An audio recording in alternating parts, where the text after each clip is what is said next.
you are someone who's risk averse, if you're someone who does not want to rely on PEDs heavily, if you would like to keep PED use to a minimum, I would say if you never want to use PEDs to compensate for a bad program, this starts with understanding what drugs can do and what they can't do. Now, when you talk to other athletes, other coaches, you have likely heard from people, with this drug, Anavar, this is going to harden you up. Anavar, it's going to help you lose the last bit of stubborn body fat. Oh, Anavar is safe for women. Everyone uses it. Now, the issue I see with this is like, how can we claim that we're missing the right drug if we don't understand what the drug actually does, if we don't understand mechanistically? In order to know if the drug is the right drug, to know if it has a place, if it's indicated, we have to know what problem we're trying to solve for. Now, I can tell you it's always one of two things. Like it's always these two things 100% of the time, whether you're in contest prep, whether you're not, every time we're either trying to solve for the problem of losing more fat or building more muscle. Now, most of us are trying to achieve these things at a faster rate. So either you want to have the same degree of gross change. So if it's 20 pounds, you're wanting to still lose 20 pounds, but you want to lose it over a shorter duration. Maybe if it's taken you 6 months to lose 20 pounds at a very slow, methodical, weekly change, maybe you want to lose that over the course of 15, 20 weeks. Or maybe you need to lose more body fat. Maybe you weren't in shape. You're going to prep the same duration of time, but you know that, hey, the last prep, I lost 15 pounds. That wasn't enough because I lost it, got on stage and was told I'm not lean enough. Okay, so maybe you need to lose more weight over that same duration. When we look at these two problems, consider what the drugs can do and what they can't do. Where do the drugs actually help us? So when you really think about it, okay, there are two umbrellas of drugs. You've got our anabolics, you've got our non-anabolics. Now, the anabolics, the AAS, these are the ones that come with the potential risk of virilization. These are the ones that have both anabolic and androgenic effects. For Anavar, we take this for example, it's a synthetic analog of test.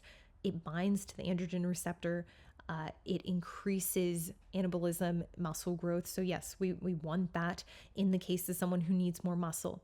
However, why people are using it in prep? Yes, it does have pathways that it works on relative to fat loss, but why people are using it in prep is to, per se, create a harder look. Largely, it's being used to offset catabolism, to offset muscle loss. There are two problems with this. So complete dissociation of anabolic and androgenic effects, that is not been achieved. That's not something that we can guarantee, meaning that Anavar, even though it has less of an androgenic potential, it's not devoid of the risk of virilization, meaning the masculinizing side effects, the voice deepening, the clitoral growth, the acne, the hair loss, the hair growth.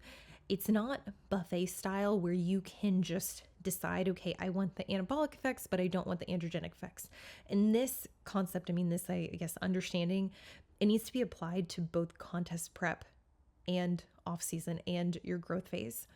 Now, the second problem with this is that it isn't very useful in contest prep for the risk-averse female. It's not to say that other divisions are not using it, that other females in, wellness, figure, physique, yes, it's being used, but for the individual who's like, I don't want any signs of virilization. I don't want anything to change. I want to use anabolics. I want to use PEDs, but I don't want to use them at the cost where I'm accepting virilization aside from whatever potential wanted benefits that I get. Now, Anavar, blanketly, I know I was that person who thought for the longest time, oh, Anavar's a fat burner. It'll bring that harder, that drier look. The thing that Anavar is really good at is building muscle. What does it mean to be risk averse? Okay, it means that you want to stay a woman. It means that you don't want those androgenic effects. So you want little to no, preferably zero androgenic effects, which means using Anavar or really any anabolic when you're able to take full advantage of what it's best at, i.e. building muscle. So walking this back, when are you able to do this? When is the best time for you to build muscle? When is the time that you're most likely going to build muscle, that you're going to have the easiest time? This is going to be when your hormones are happy, when your hormones are balanced. And I don't say hormones as this like umbrella statement. Like, you want to have your sex hormones in a place that can support muscle building, meaning you want to have testosterone not suppressed. You want to have estradiol, progesterone not suppressed. You want to be in a position where you're well fed, where you're well rested, where you can make significant improvements in training performance when you're able to manage fatigue. Now, in contrast, when are you not able to do this? States of low energy availability, contest prep. That is the time when your hormones are not happy, they're not balanced, they're dysregulated as expected. It's not to say that you're doing anything wrong. It's just being in a state of low energy availability will have suppressive effects on all of your hormones. Now, when you're starved, when you're underfed, this is going to drive up hunger signaling. This is going to make it that much harder for you to train. This is going to lead to likely decreases in training performance. Even if that's not a direct correlation to load being used, the fact is you're not going to be able to make significant progressions in training. When you're under recovered, when fatigue is high, you're not in a great position to build muscle. It's not the best time. Arguably, it's the worst time. So when you consider, okay, when is the best time to use any kind of anabolic? It's going to be outside of contest prep. It's going to be in a state where you're able to capitalize on what it can do mechanistically, meaning to build muscle. Now, if we're not clear on what these drugs do, we don't know if we're using them correctly. So here is my decision tree. Here's the framework that I follow. Do you need to lose fat or build muscle? That needs to be established from the beginning. So in a contest prep, our goal is to lose fat. Sure. If you are completely untrained and you've never lifted a weight in your life, maybe you start contest prep alongside weightlifting and you do build. Okay. In plain speak, does the drug in question help you create a deficit? Now, Anavar, yes, it works on pathways that are related to fat loss. There are people who will toy that around and say, okay, well, that's why it's good in a contest prep. The reality is the exposure to an anabolic puts you at risk for virilization. And it's not to say there isn't use case to have the anabolic in place for some athletes. Certain athletes, you can certainly make a justification that, hey, based on their career path, based on their risk tolerance, based on the risk they're willing to accept, maybe it makes sense to have this in for a very short duration.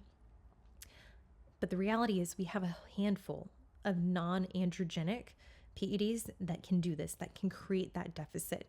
Yet many are convinced, many believe that the anabolic, putting it in place in prep, that's the key component. That's why they're not getting lean enough. That's why they're missing the mark. Now, I think maybe this comes from a place of feeling nervous, feeling like they might be under-muscled or not lean enough. But in reality, the Anavar, the Primo, the Masteron, it's going to largely offer anti-catabolic effects in that phase, but at a very high cost. They're not going to work in allowing you to create a significant amount of a deficit. Sure, they're going to drive training performance and they're going to offer cosmetically, you could say, an improvement in the look. This is going to be very short-lived. And once it's pulled from the protocol, you're going to see that weight follow suit.